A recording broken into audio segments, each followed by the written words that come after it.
Nagama mo afaan Amaaratiin singgabat. Hayyee har'a ka asii wal geenyee fi haala amma biyya keenya dhalate irratti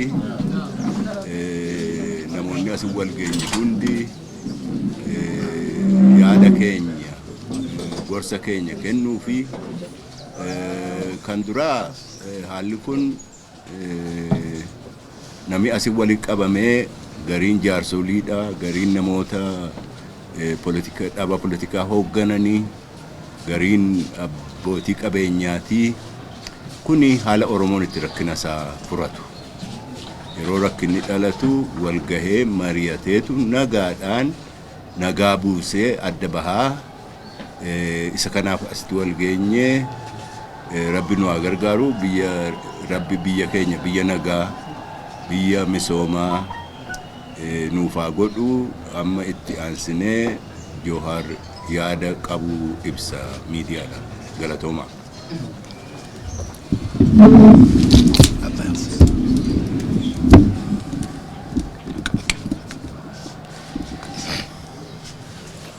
Kamoltan wanti sa'aatii 36 dabre kana keessatti waan hin eegamnee fi waan nama gaddisiisu poolisiin federaalaa bifa naamusaa ala ta'een bifa haala nageenyaa biyya kanaa gaagamarra godhuun tarkaanfii seera ala tarkaanfii of eeggannoonsaa irraa hanqate yakka guddaa yaalee jira.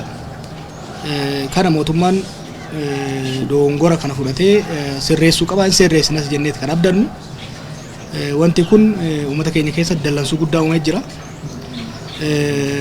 Dallansuu kanas mormii isaatiin calaqqisiisaa jira. Haala kanaan hunda dura ilmaan Oromoo mirga isaaniitiif falmachuudhaaf mormii dhageessuudhaaf bahanii wareegamaniif rabbi jannataan haa qananiisu jedha. Waan nama gaddisiisu, waan garaa nama gubu, kaleessa duunee, kaleessa miidhamnee, cabnee, jijjiirama kana finnee har'as du'uun keessattuu immoo yeroo jijjiirama finnee jenne kana keessatti namni keenya wareegama hunda caalaa waggaa 50 dabarsine caalaa wareegama garaan nu gubeedha jechuudha.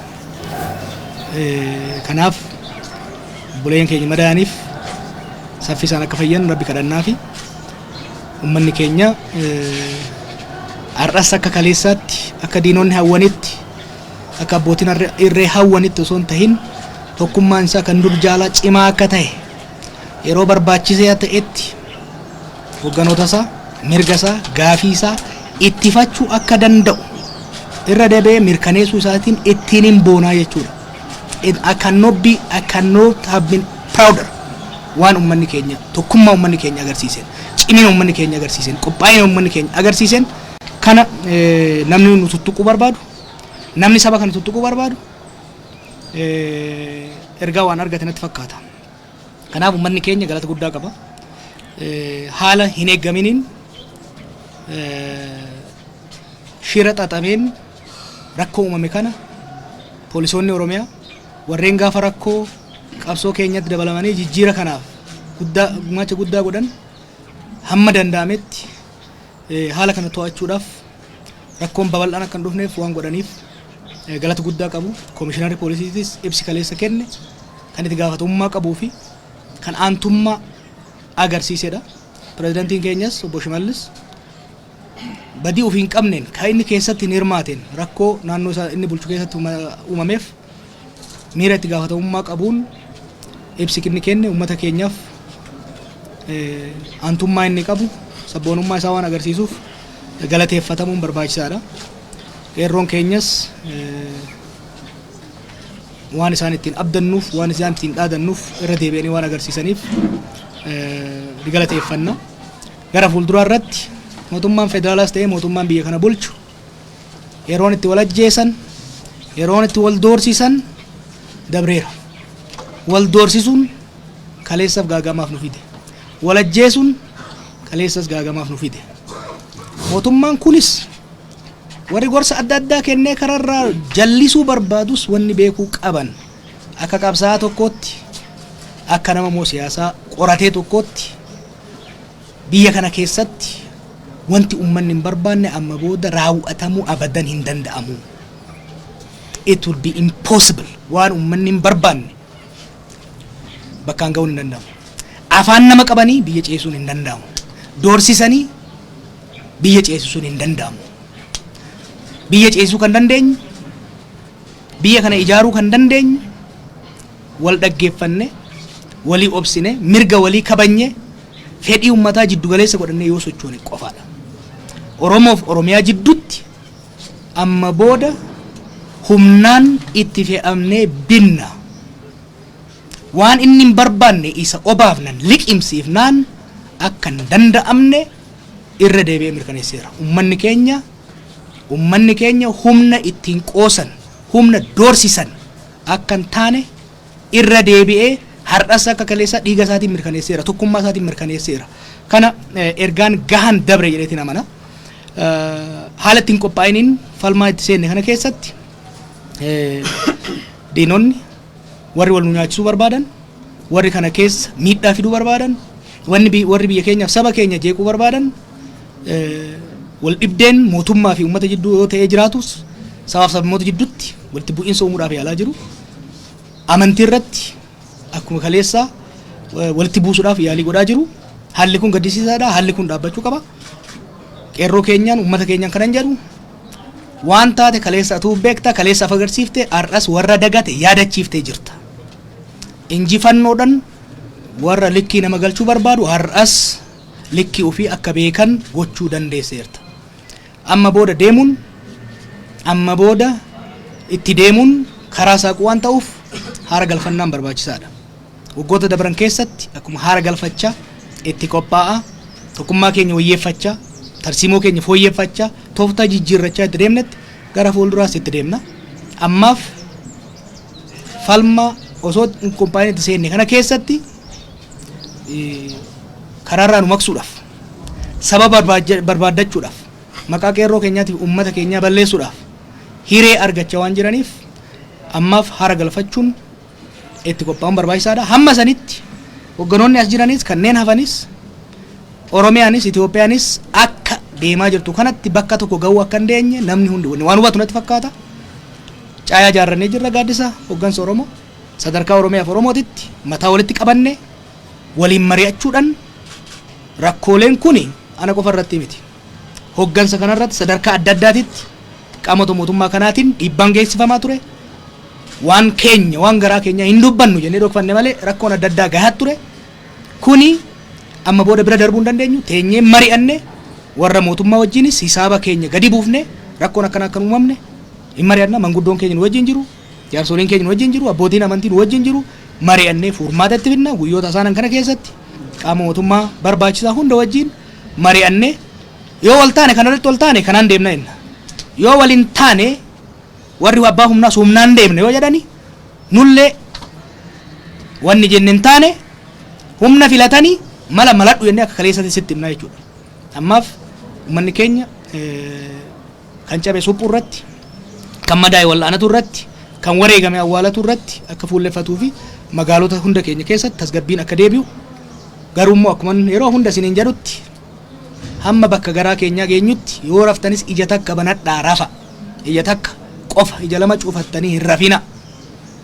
Yoomiyyuu harka keessan dadachaaftanii hin taa'ina.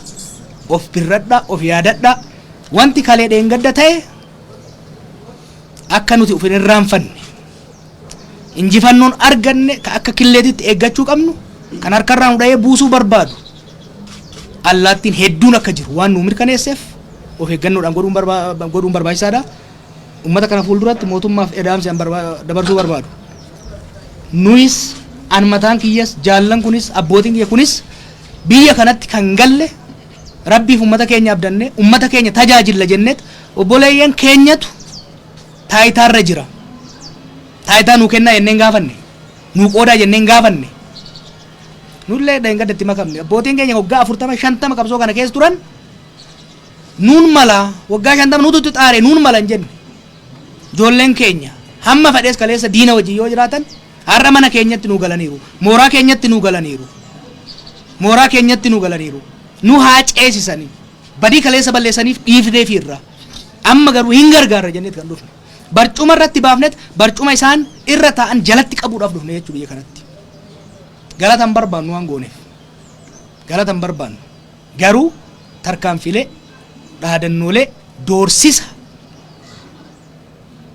waan nuti dhufneef ce'umsa kana bakkaan gahuudhaaf billiqa bilisummaa xiqqoo mul'atte tana bakkaan gahuudhaaf carraaqqii nuti goonu kana kan cirracha itti naqu garuu kan hin fudhanne ta'uu warri mootummaatis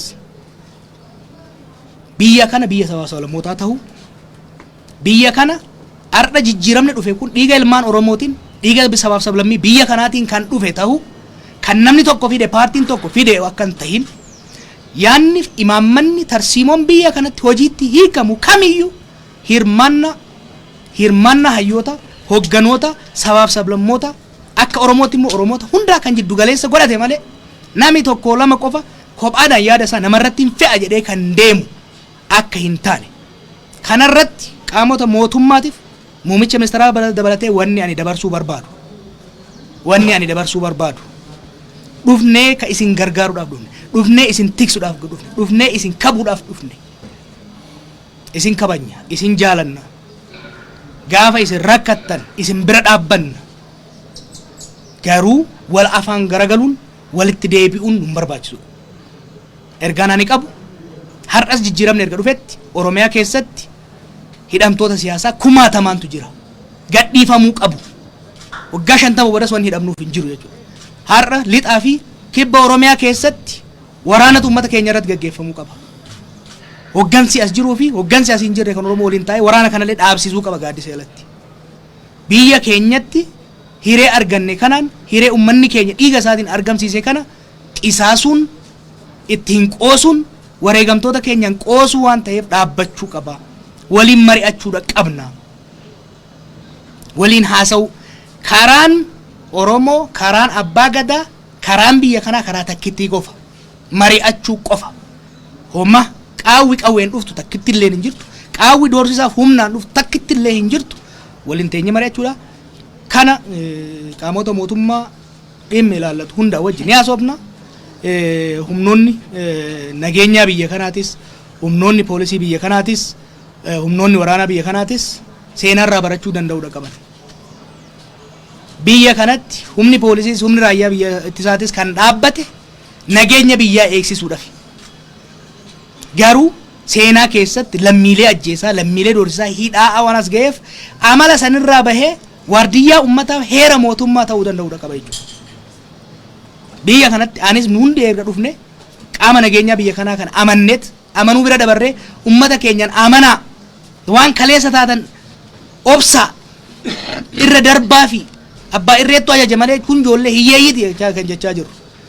eegdonni asinis jiranis dheengadda kan mirkaneessan ajaja abbootii irreetiif osoo hin ta'in ajaja warra shira xixuuf osoo hin ta'in namummaadhaaf seeraa fi heeraaf dhaabbachuu isaaniitiif galata guddaadha gaafatanii isaan mala ummata keenyaan irra deebi'ee ammallee akkuma kaleessaa nu obsa haara galfadhaa magaalaa keessan tasgabbii uumaa warra amantiidhaan naannoon sabaan walitti isin buusuu barbaadu to'adhaa nu yaarra dhiisii gaafa hammeenya guddaa qabnu nurra ture sanillee saba tokkoon waliin lollu diinni qabsoo keenyaa takkaahu saba ta'ee hin jiru abbaa irree warra sirna jallataa ummata saamuu cunqursuu barbaadu har'as yoo taate saba tokko wajjinis amantii tokko wajjis ummanni keenya rakkoo hin qabu biyya namni itti wal danda'ee eenyummaan keenya kabajamee ka ormaa kabajamee mirgi keenya daangaa malee eegamee ka ormaas eegnee ittiin jiraannudha oromiyaan biyya sabaaf sablammoota bal'aa of keessaa qabdudha biyya amantiin hedduu keessa jirudha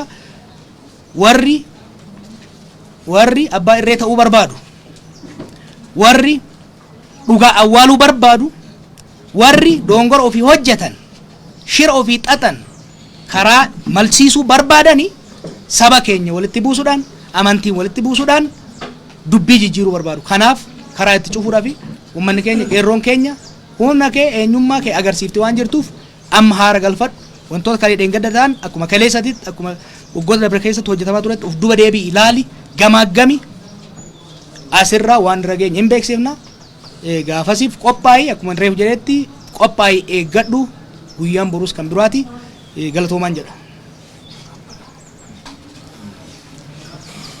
Gaadisa.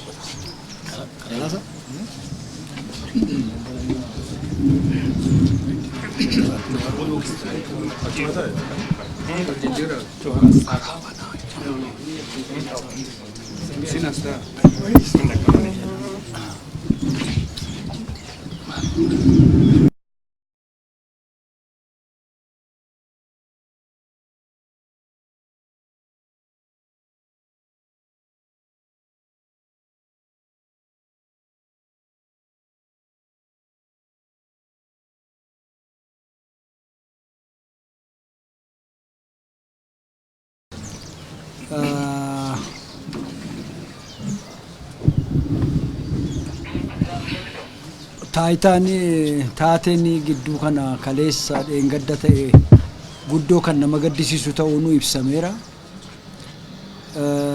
Kan eegames hin turre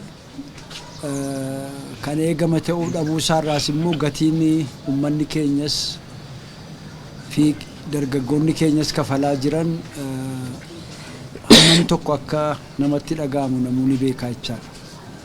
Wanti guddaan garuu akka sabaatti akka ummataatti aadaa qabnaa, sirna qabnaa, dhibdee manatti nutti dhufee akkatti ofirraa deebisnus inuma qabna. Walgeettiin amma isin duratti argamnee ibsi amma Jawaaris kennee maanguddoonni addana jiranis immoo kan itti dhimmoomanii bakka kana ga'uu dandeenyeef tokko maali? Dhibdeen fedhe nu gidduutti dhalatu qaawwaa jiraachuu hin qabne namni nurratti fe'u fudhannee ofii keenyaa caalaatti immoo wal gidduu keenyatti rakkoo wal seensisuun bu'aa isaarra balaa isaa waan caaluuf kana hubachuudhaan haalli amma argamaa jiruu fi gooliin bakka bakkatti wal dura dhaabbaddoon bakka bakkatti jiru kun akka inni dafee dhaabbatu kan jedhu akeeka keenya duraa ta'e har'a dargaggoota keenyaaf ummata keenya bal'aadhaaf dhaamsa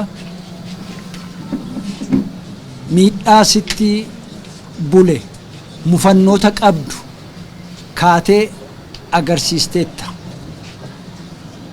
Akkuma kanas immoo rakkina haalli itti kaatee fi warri immoo rakkina jiru kana babal'isuu barbaadan si dura dhaaban niin gatiis kafalteetta.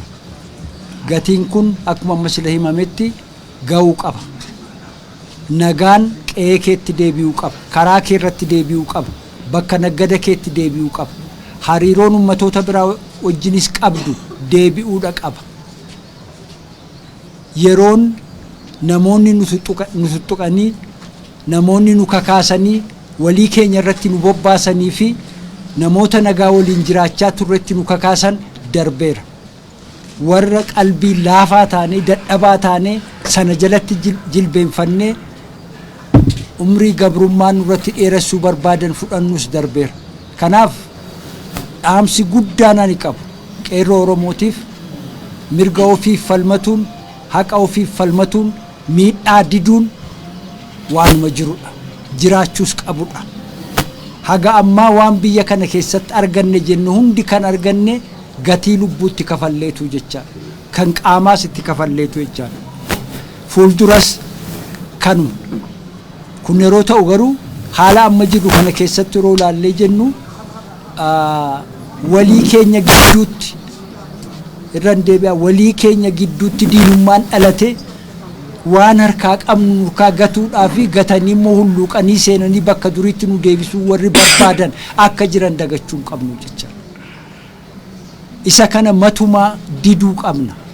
Kanaaf walgahii har'aatiif marii har'aatiif bu'uura kan ta'e kan nama jajjabeessu pireezidantiin Oromiyaa Shimallis Abdiisaa bahanii haalli dhalate dogoggora ta'uusaa haalli dhalate kunis dogoggora ta'uurraa kan ka'es immoo qoratamee furmaata kan argatu ta'uusaa nuu ibsuun isaanii aantummaa uummata Oromootiif qaban ummata Oromoo fuutuun ta'in dhugaaf haqaaf qaban waan agarsiisuuf jecha gammachuudhaan ofitti simannee isarraa kaanee tarkaanfii isa jajjabeessuu fi nagaa lafa keenya keessatti ummatoota biraa hundaaf iyyuu deebisu akka fudhannu nu godheera.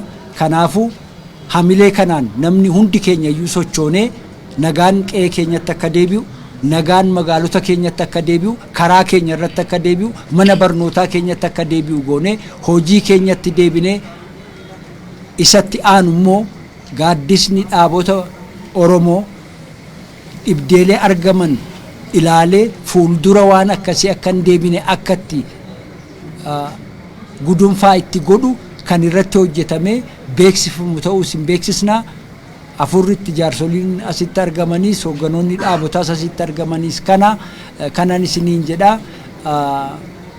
Nagaan biyya keenyaaf, nagaan ummata Oromootiif ummatoota waliin jiraannu hundaaf haa ta'u jedheen jedha. Fayyaa ta'a.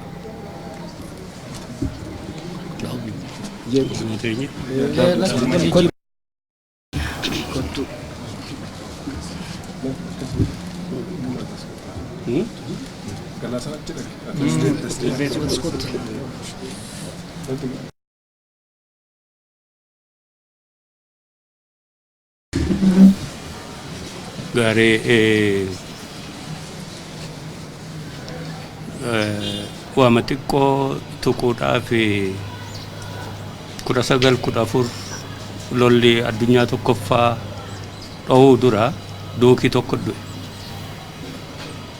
Sababaan lola kanaa duukiin kun du'uudhaa jedha namni hedduun, garuu warri seenaa qoratanii fi warri ibsan sababaan duukii sana du'u rakkinoota sana dura kuufamanii dhufanii sanarraa ka'eeti lolli addunyaa tokkoffaa sun dho'ee jira.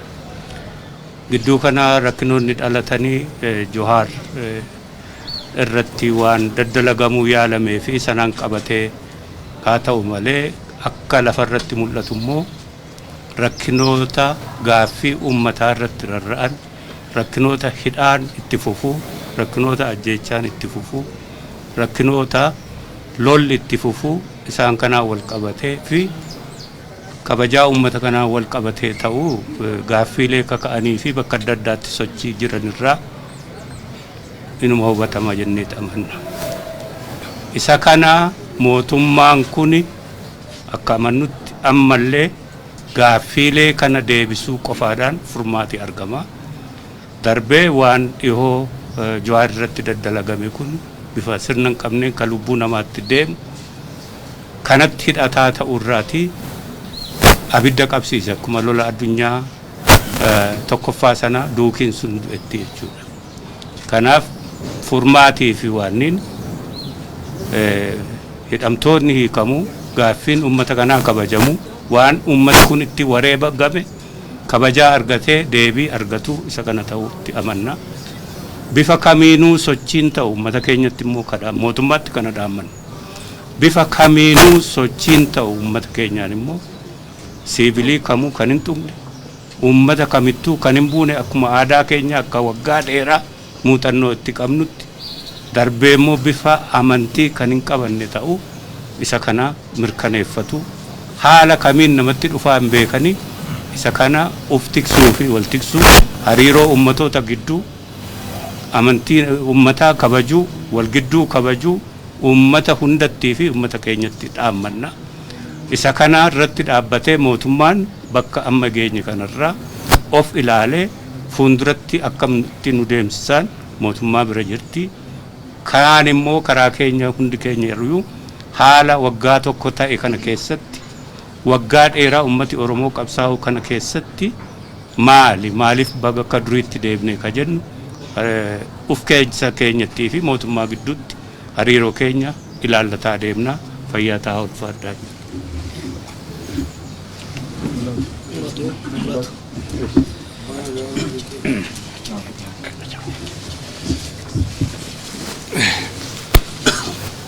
Noof kalcha guyyaa irraa asitti argamee obboleessa keenya irratti waan ga'e yeroo kana dubbachuu waan na dandeessiseef Waaqayyoon nan galateeffadha. Hundumaa caalaa waan isa irratti ga'e isa kanaan dura irratti hojjetamaa ture ilma Oromoo irratti isa gahaa turetu isarra ga'e. lubbuu baay'ee galaafateeti iddoo kana kan geenye. Isa kana gara booddeetti deebisuudhaaf karaa adda addaan socho'aa jira. Yommuu ijoolleen keenya iddoo qabatanii iddoo geenyeerraa siyaasaan iddoo geenyeerraa gara si'achiitti gaa himimmaan Oromoodhaa hin dhaabbataa. Oromoon iddoo ga'eera biyya kana keessatti iddoo isaa ta'u argateera. Dhiigi Oromoodhaa hin dhangala'u inneeti. Hin beektu warri kanaan dura addana biyyaana keessa turtanii Oromoo ijoollee ola deemtu ijoollee waggaa 12-13 jalqabu dhabneeti. Jaarsa waggaa 83 dhabneeti. Lubbuu ijoollee ola deemtu iddoo kan geessu biyya na geggeessuu kan dandeessu akka 10,000 finneeti. Kana booddee nagaa arganna inneeti. Ammaana keessatti ammas ilmi Oromoodhaa abiddi irratti boba'aa jira. Akka raafuu gad nam'aa jira. Kanammoo yoo hojjete yaa jarana nama ormaa utuu hin ta'in lafa Oromoon taayitaa argatetti har'a kun hundumtu nurra gahaera. Salphinni karaa isaa nurra gahuudhaaf ture waa karaatti deebi'eera. Rabbi karaatti deebiseera. Addana gahuu isaatii fi baay'ifnee Waaqayyoon hin galateeffannaa. Kun immoo gara seechiitti akka nurra hin geenyeef kan ta'uu danda'u. Libsuu ijaa keessatti kan hundumtuu dhufuu danda'e Oromoon alaas bakkeedhaas keessaas iddoo hundumaas wal duukaa dhaabbatee tokkummaadhaan iyyee jijjiirama kana fiduu danda'e. Jijjiiramni kan kun dhufee tokkummaa keenya irratti hundaa'eeti. Har'a meeshaa baay'ee miti supersonic intinaamitii kan nu barbaachisu tokkummaa keenyaa wal duukaa dhaabbachuu keenya kan nu baasu. Kanaaf Oromoon gara si'achiitti waan gara biraa qaba miti waan isa gargaaru biyyaana keessatti waan gara biraa waan abdatu hin qabu. Abdiinsaa tokkummaa wal ilaaluu walii wajjin ta'uudha. Kun meeshaa isaati. Inni isarra ga'ee hunduma keenya irra kan ga'udha. Salphina guddaatu nurra ga'e. Salphina guddaatu nurra ga'e. Salphina nurra ga'e kana haa ta'u malee akka isaatti deebi'eera. Gara si'achiittis warri nu cabsuu yaadan karaa adda addaa warri nutti bobba'an karaa nama garbaannaa nu cabsutu hin ta'in nama keenya nu cabsu. Nama keenyaani seenaa gubbaattis beektu Oromoo dabarsee kennaa ture Oromoo ajjeessaa ture karaa kanaati. Yommuu nuyi qaawwa laannu qaawwa nuyi laanneen inni gara biraan keessa galeeti kan nu balleessu. Kanaatiif nuyi kan namaa miti kan barbaannu qaama namaattis buunees miti waanuma saba Oromoo dhiphina isaa yeroo ammaa sana gadadummaa isaa isa amma isarratti boba'aa jiru kana isa dubbannuu fi kanaaf diinni karaa adda addaadhaa shiira isaa xaxaa karaa adda addaadhaa balleessuu ajjeesuu isuma dur ture kanatu hojiirra ooluudhaaf yaalamaa jira. Kanaaf sabii keenya kanarratti jabaatee karaa hundumaanii jabaatee dhaabachuun isa gubbaa'eera. Obboleessi keenyas kana keessaa balaa kana keessaa hafuu isaatii fi Rabbiin hin galateeffannaa. Baay'ee bayeessaa gara si'achiitti qaamii jaarmiyaa Oromoodhaa amma qabee utuu har'a bor utuu hin jedhin amma Oromiyaa gubbaatti dhiigi nagala kun dhaabbachuu akka inni qabuu fi jaarmiyaan waliigalan kun walitti dhufanii haasa'anii waan tokko Oromiyaa keessatti bu'uursuun hin barbaachisa. Ilmaan Oromoo dhiigi isaa dhangala'uun hin gubbaan jiru. Ilmaan Oromoo iddoo jirutti hojii isaarraa jireenya isaarraa har'a boqqolloo isaa jalaa jiraa jiru. Boqqolloon ni qotate. Bara ga'e waan inni nyaatee ba'u hin jiru. Kanaatiif ammaa qabee jaarmiyaan kuni jaarmiyaan waliigalan kun walitti dhufee ammaa qabee waan tokko bu'uursuun isa gubbaa jira. Nagaan argamuun isa gubbaa jira. Oromoon nagaan bahee galuutu isa gubbaa jira. Kana jechuun barbaada. Mootummaa biyya bulchuun immoo qaama bulchuun immoo gadi ta'anii haasa'anii walii wajjin dubbatanii biyya bulchu malee yeroon itti qawwee walirratti kaasanii qawweedhaan biyya bulchan qawweedhaan wal garboomsan qawweedhaan gadi wal jilbeenfachiisan yeroon isaa dhaabateera. Yeroo kana keessa qawwee walitti baafannee qawweedhaan wal jilbeenfachiisnee isa akka jabana minilikkaanee harka walirraa murree waan wal goonee walii wajjin jiraannu miti. Karchallee teessatti wal geessinee walii wajjin hin jiraannu. Kanaaf waliin teenye rakkina jiru yoo rakkina nu bira jiraate hin hinna yoo isa bira jiraate hatas gabbaanii kanaa ala karaa barbaadameen Oromoon har'a qophaa'eera. Karaa barbaadan. Kanaaf kanarra hamma danda'ametti waliin teenye dubbii hiiku malee qawwee walitti baafannee eessaan waliin geenyu kana baruun isa gubbaayira. Isaan har'aa saraawitii baay'ee qabu. Horii keenya warra nuyi achitti damooza kaffalluuf mindaa kaffallee fi warra jiraachifnu isaan miidhachiisanii gannutti dhiisuu yaalu kun eessaanuu wal nuun ga'u. Hin dhalata dhalli Oromoo bor immoo kan hidhatu. Kanaatiif nagaa biyyaana keessatti buusuudhaaf yoo ta'e mootummaan Onkololessaa gad taa'ee rakkina Oromoo keessa jiru kana hiikuu danda'utu isa gubbaayira. Yoo kana hiiku ta'e Oromoon yerootti jilbeenfatu miti. Kana namni mirkaneessaa yerootti jilbeenfatu miti. Ajjeechaadhaan dhaqanii Jawaariin ajjeesu yoo barbaadan nama tokko ajjeesu paartilee gara biraa keessaa ajjeesu kanaan dubbii hin hiinnu. Walidhuun wal ajjeesuun wal rakkisuudhaan waan hin qabnu kanaatii waliin teenyaa haasa'uu qabnaan jedha. Gara biraan loltuu raayyaa biyyaa dhala Oromoo kan taatan harka irratti fudhatina. Ilmaan Oromoo irratti harka fudhatina. Waan isin godhin qabu. Mirga isaa falmate waan isin godhin qabu. Kanaaf harka irratti hin kaasina. Hin ajjeesina. Hin ajjeesina. Amma yeroo ammaa kanatti dhalli Oromoo du'aa jira. Yeroo ammaa kanatti du'aa jira. Yommuu nu adda teenyu kana hin du'a. Hin ajjeesina. Isinii wajjiniin kan ta'e dhala biyyaatii hin ajjeesina. Fayyataa.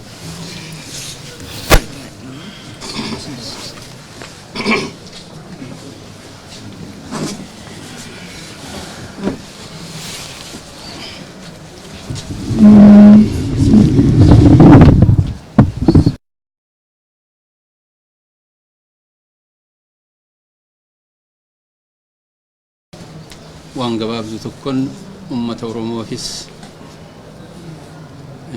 mootummaa biyya kana bulchuufis dhaamsan dabarsuu barbaada akka jaarmaa keenyatti.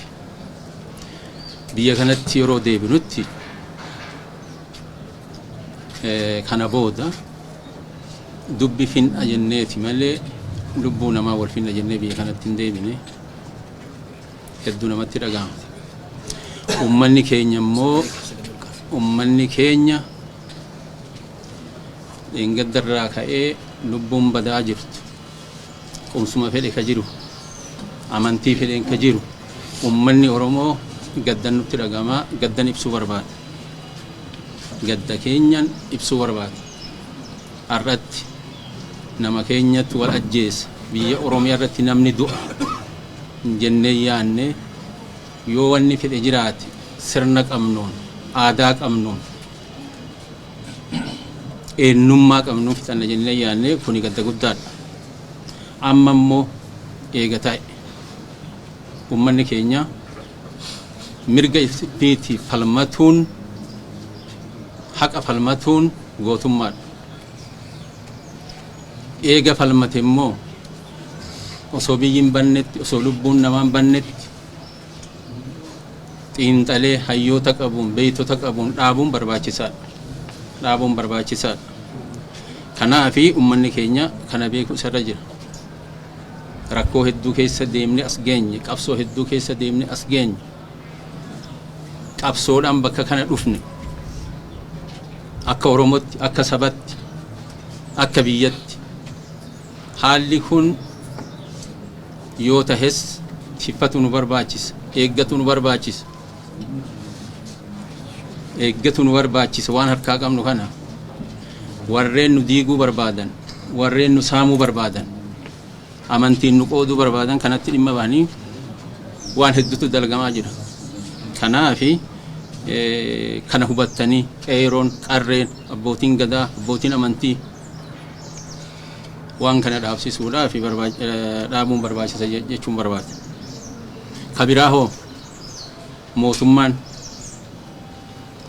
Oromoo bulchaa jiru ka Oromoo keessaa dhalate Oromoo qofaanii miti Itoophiyaa bulchaa jiru har'a namni biraa yoo dubbatu Oromootu biyya bulchaa jira nuun jira. Osoo kun jiraatu deebinee Oromoon wal ajjeesuun hunda keenyatti dhagamu qaba. Johar Muhammad nama yoo balleesse seeraan itti gaafatuun namarra jira malee sa'a san keessatti halkan walakka waan akkasii godhuuni odoo yakka fedha qabaate nutti dhagahamti. Maaliif Jawhar haga inni qabsaa'ee beekne uummata kanaaf haga inni dadhabee beekne uummata kanaaf nuti Jawharii fi miti dhugaafi dhugaan kun ammoo beekamus qabdi sunis ammoo karaa nagayaatiin fixamuu qabdi nuti amannaa. Innis Jawharilleen akkuma amma dhaamsa dabarse wanni ta'e wareega fedhe yoo baafte uummata isaatiif baase uummata isaa waan isa duuba jiru waan isaaf itti dhagamu argee jira uummata isa qabaneessu isarra jiraata mootummaan ammoo gadi bahee uummata kana rakkoo kana dhaabuun isarra jiraata inni amana dhaabuun isarra jiraata dhaabuu jechuun qawwee miti dhugaa jirtu agarsiisee kana jechuun barbaada inni kun immoo akka jaarma oromootti hir'ina qabna hir'ina nu qabnutu oromoo miidhaa jira hir'ina jidduu keenya jirutu nama biraatiif karaa baasaa jira kana waan dandeenyuun ta dabartee ta fuula duraa itti qabsoofna ta jennuun amantii qaba ani gara kiyyaan kanan jedha fayyaa ta'a.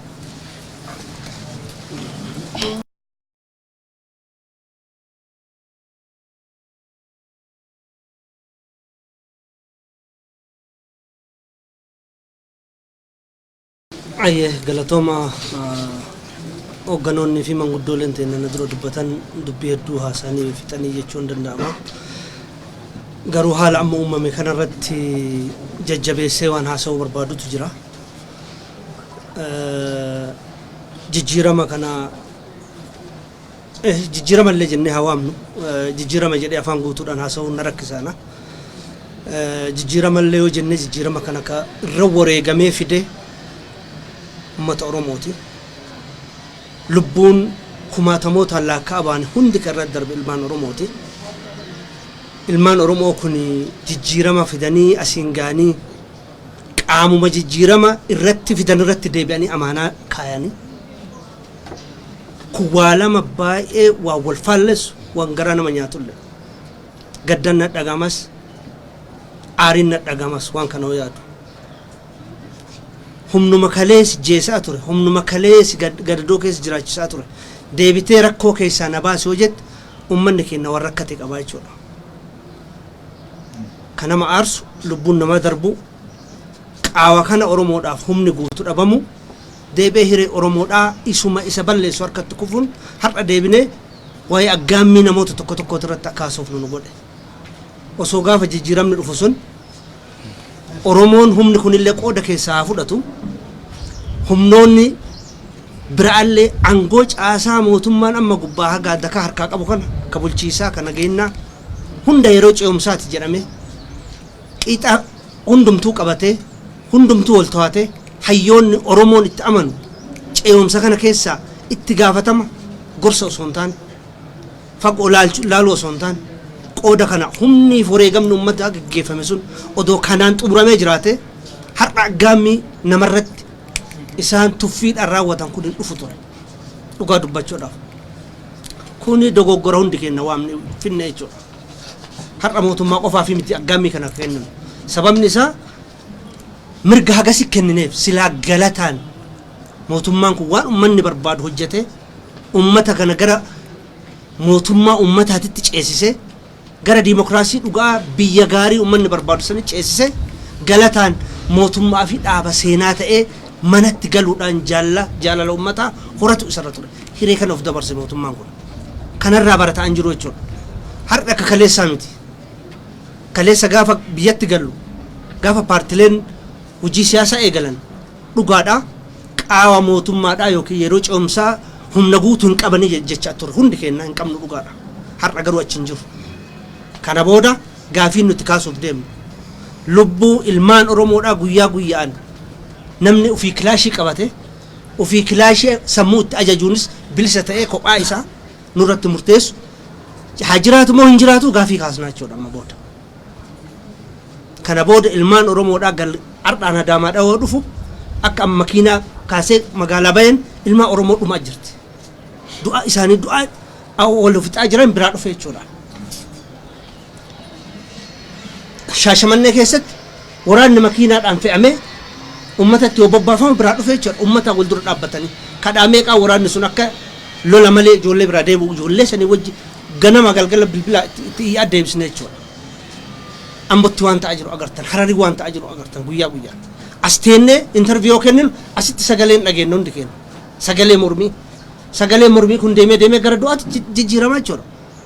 Kabajni ilma namaatiif kennamu hin jiru waan ta'eef humni qawwee to'ataa jiru kophaa isa akka barbaade godhaa jira waan ta'eef kanaaf dogoggora kana sirreeffachuudhaaf irratti hojjechuudha qabna yoo kanan godhin kana booda ummata hiree kana namaa kenna akka gowwaati ilaalanii akka wallaalaati ilaalanii humnaan si bulchina fedha keenya humnaan sirratti feena jedhanii yaaduun dogoggora isa qofaa miti sababa mootummaan amaanaa itti kennan akkana yaaduuf ummanni biraa cinaa oromoo jiraatan oromoo tuffatee ajjeesuudhaaf itti lafaa ka'uudhaaf sodaa agarsiisaa jiru kabaja agarsiisaa jiru kana kafide dogoggora oromoo ki dogoggora ummata saniitii miti akka mootummaan itti nu hoogganaa jiru itti nu bulchaa jiru ilaalcha fedhe qaamni mootummaadha iljannoo siyaasa mataa isaa qabaachuu danda'a ilaalcha isaan alaatiifis kabaja qabaachuu qaba mootummaan akka isaa itti yaadanitti namni biraa yaaduun dirqamaa miti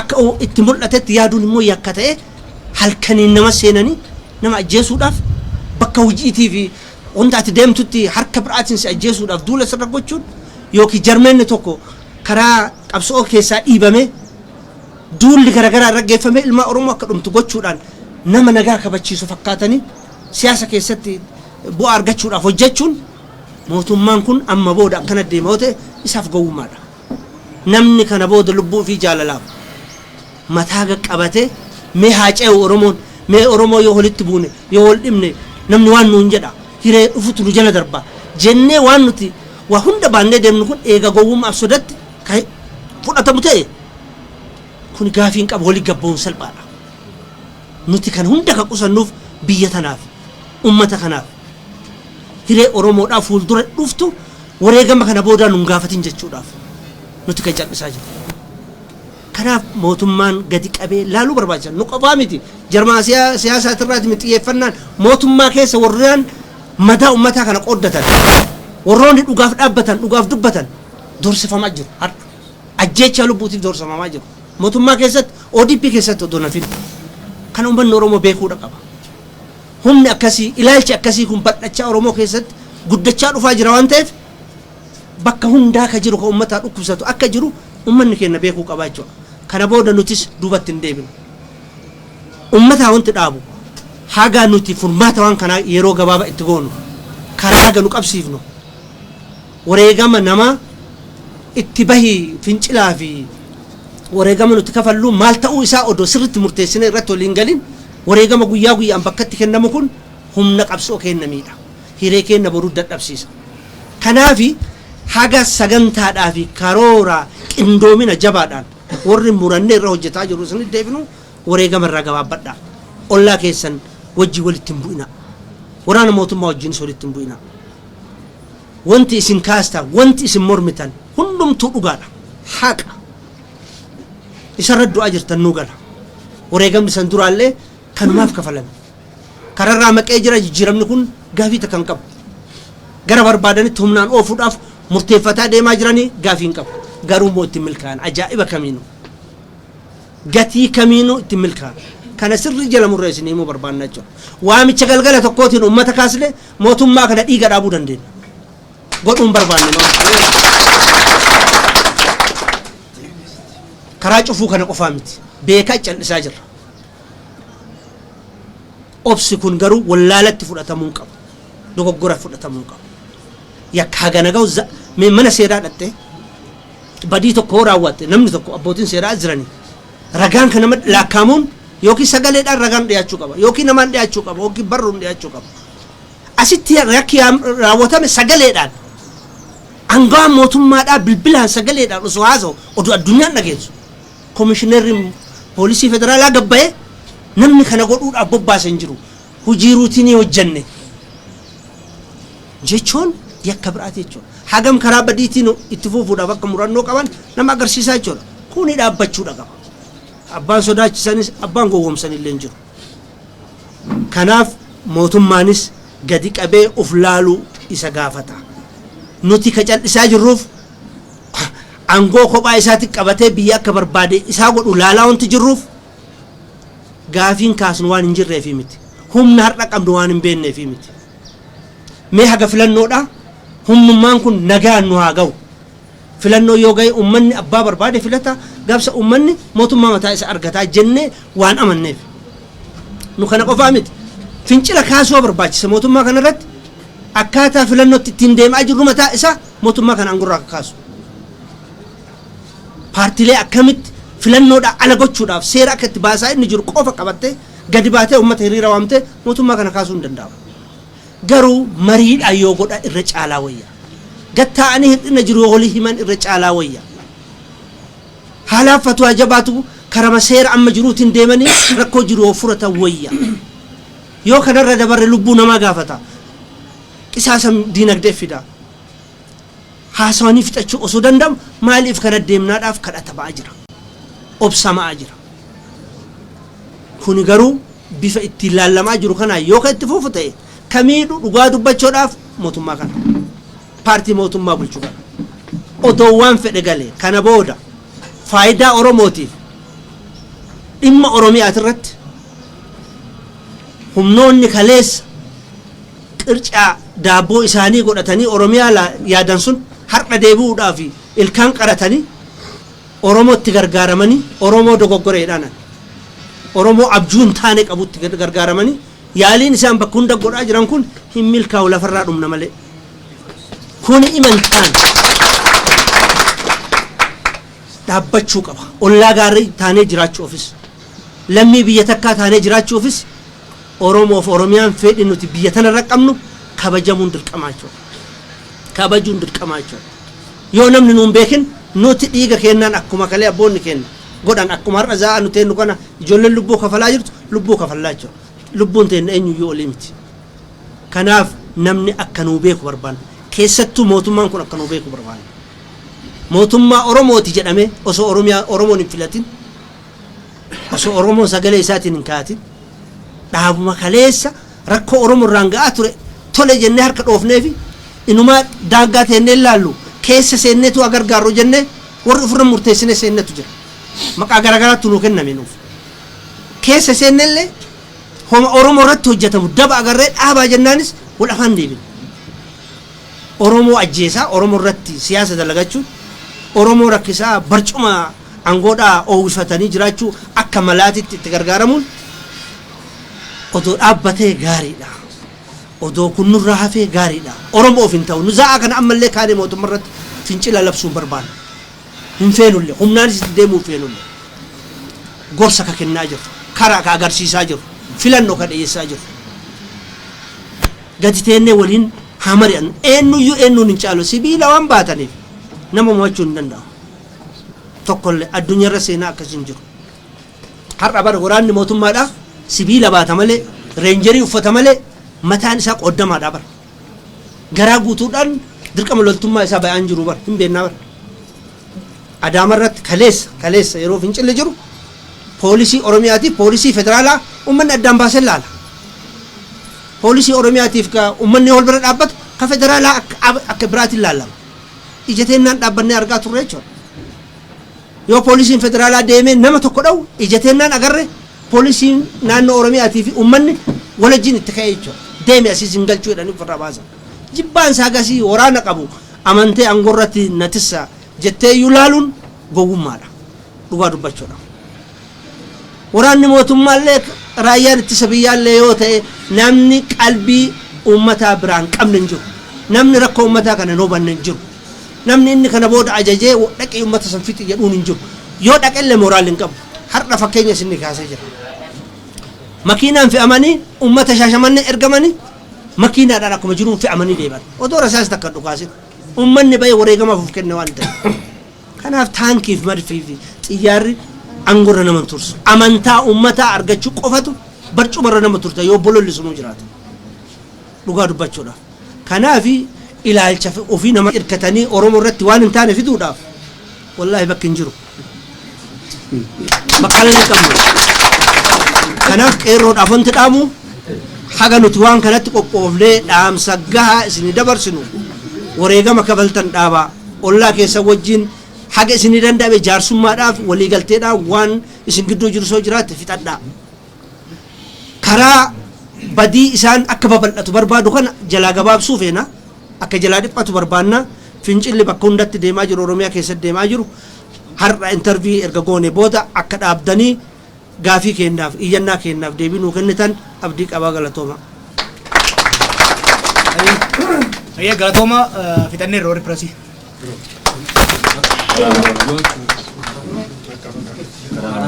Jaarsoliin karaa waachaa jiranii bakka adda addaatti namni keenya karaa deemee jira. Akkuma tarkeen bootanii turtanii har'a immoo karaa bana dubbiin dubbii jabdu akkuma agartanitti hin mari'anna furmaata itti falla daandiin haasaa qabu magaalaan haa qulqullaa'u kan madaa'e haa wallaanannu kan wareegame haa awwaallannu walquma qabaanna barbaachisaa taanaan akka amma jarjarre kana osoo hin ta'in itti wal mari'anne bilcheeffanne falmaa ishii dhumaa saniif kan labsinu ta'u mootummaanis qeerroonis uummannis akka beeku barbaanna galatooma.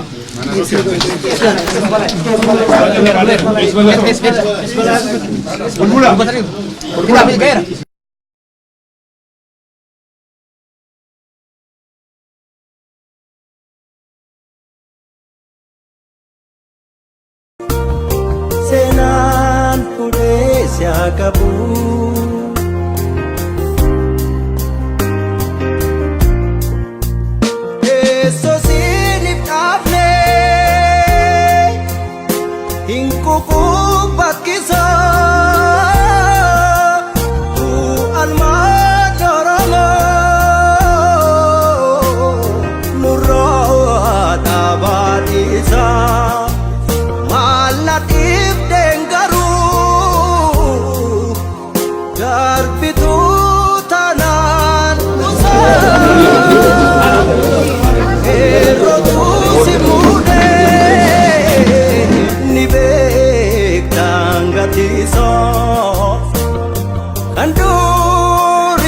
Adamiti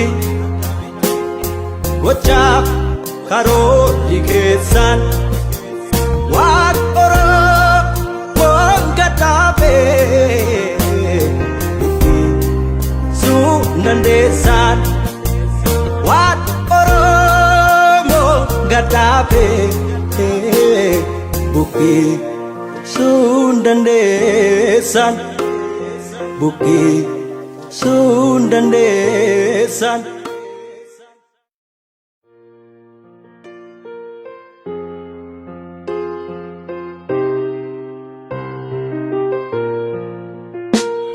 Gana ni lafa male lafe adat iniru nutwa lirratole